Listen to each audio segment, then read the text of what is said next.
açtım ellerimi, kara bir bulutun orada sen vardın. Uyan uykudan uyan da gel yanıma, getir Allah'ım. Soramam seni hazan gülüm nerede, Yaradan onu ayırdı cennetine. Seni beklerdim gurbet elde bile, neden Allah'ım? Sana uzandım yine varamadım, veren Allah'ı aldı da doyamadım.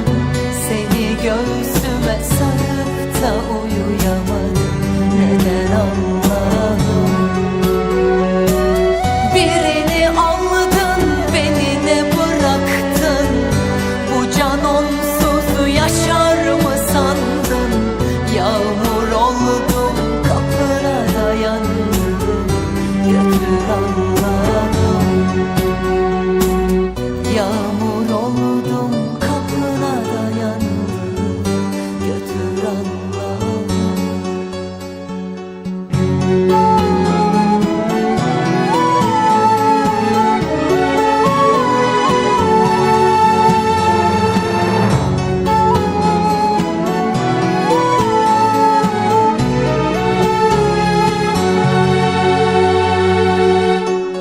Sabah sensiz açtım ellerimi, kara bir bulutun orada sen vardın.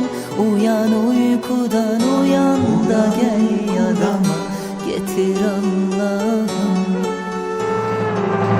Soramam seni hazan gülüm nerede, Yaradan onu ayırdı cennetine.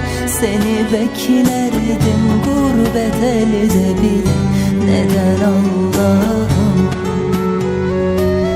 Sana uzandım yine varamadım, veren Allah'ı aldı da doyamadım. Seni göğsüme sarıp da uyuyamadım, neden Allah'ım? Birini aldın beni ne bıraktın, bu can onsuz yaşar mı sandın? Yağmur oldum kapına dayandım, götür Allah'ım.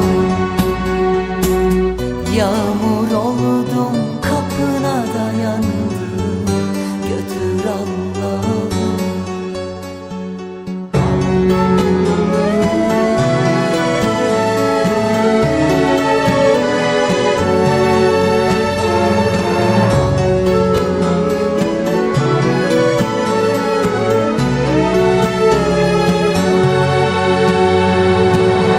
Sana uzandım yine varamadım, veren Allah aldı da doyamadım.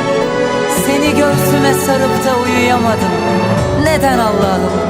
Birini aldın beni ne bıraktın, bu can onsuz yaşar mı sandın? Yağmur oldum kapına dayandım, götür Allah'ım.